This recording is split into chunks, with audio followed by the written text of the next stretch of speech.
Do you consider yourself a nurturing parent? Do you consider yourself a nurturing teacher? I thought all parents and teachers were nurturers, but I learned that they're not. I was thinking about my first year teaching.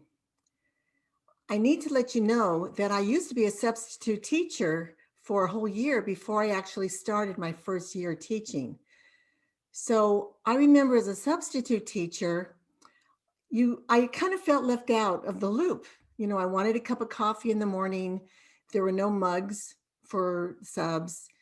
And when the teachers would get together, you'd always have to introduce yourself and let them know that you're there, and just let them know that you matter. So it was kind of interesting. My first year of teaching, I had a lot of extra mugs in my home. So I selected about 5 of them and I marked on them with big marker, the sub mug. And I brought it into the teacher's lounge. And I didn't realize there was actually a person in charge of helping substitute teachers feel welcomed. So it kind of threatened her. And when I spoke with her, she let me know that it was her job. And I'm like, oh, I'm so sorry. There was just no mugs. And when I was a sub, I missed not having a mug. And, anyway, that was one thing. And then I was in a wonderful credentialing program that really taught us how to do our bulletin boards in the classroom just beautifully and creatively, and how to decorate our doors. So I remember it was St. Patrick's Day, and I had the most dynamic decoration on my door. I had made a golden pot with shamrocks coming out, and it was a pot of gold. And it was basically to indicate inside this classroom, you'd find the pot of gold. And that really threatened the teacher. This was the retired union president. And so maybe it was because I had her classroom that it really bothered her, because she had been moved to another location with all the other teachers of her grade level. I can't remember if she was kinder or first grade. And then inside the classroom, I had a bulletin board that was beautiful. I got one of those really long pencils and I put it on the bulletin board, and I put, pardon our dust, writers under construction. And this was before this was used by many other businesses. So this was 21 years ago. So thought I was being really creative. And you know what? When the evaluations came in, there were never comments about, oh, what wonderful boards you have.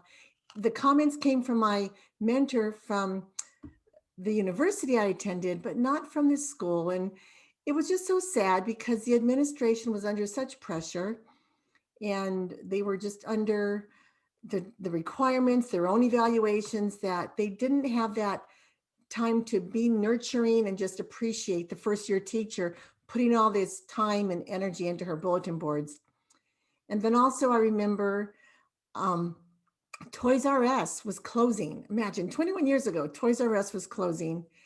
And I was friends with people that worked there because I used to go there all the time with my kids. So they were going to throw out this reading bench that had ABC written upon the, on the top in cardboard, in letters. And it had cushions on both sides. So it was like in an A-frame. And then the cushions were on the bottom where the students could sit and read their books. And so, like a piece of furniture, I asked them if I could have that rather than them throw it out.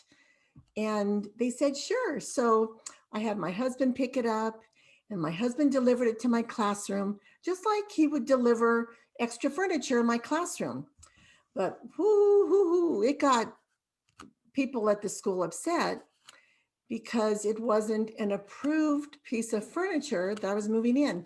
And I didn't realize it had to be approved. So just a heads up, if you're nurturing and creative like that, it seems like you always have to run everything by the principal. But I just was never told that because I saw it as a piece of furniture. The last thing I remember, I loved to have my kids see what my husband was doing at work, and I loved to have them see what I was doing at work. So my son was about a first grader and my daughter was a kindergartner. And so my son dropped them off, my husband dropped them off at lunchtime and we all had lunch together in the teacher's lounge. Oh, ho, ho. Families do not belong in the teacher's lounge.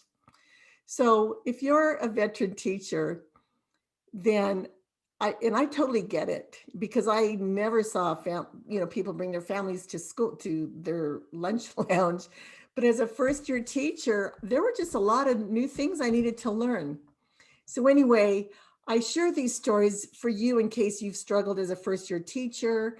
If you're a nurturing person, there's just those things we need to learn. Who's in charge? What's the pecking order? What do you have to do before you do all these different things, which is kind of different when you're leaving running a household to going back to work, when you're not used to having to check in with everybody.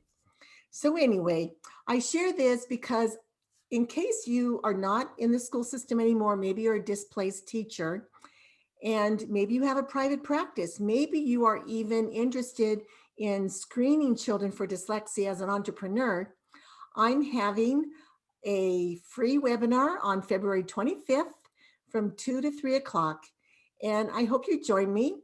I'm going to go over some of the assessments that I use to screen for dyslexia. It's not a diagnosis, but it's a very affordable way to see if children have dyslexia. And it could be the next step if their parent wants to take the report to school, or if the parent just wants peace of mind to know if their child could have dyslexia. So you should have your master's, because a master's in special ed, because you won't be able to purchase the curriculum or the testing protocol for that.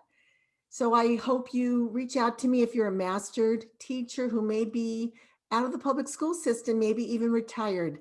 I would love to partner with you and help you.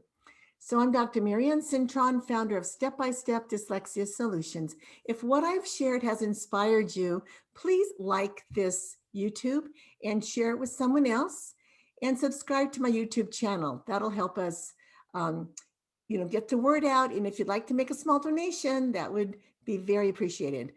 Our website is dyslexia-solutions.com. See you soon. See you on the 25th. The link will be on my Facebook page. Bye-bye.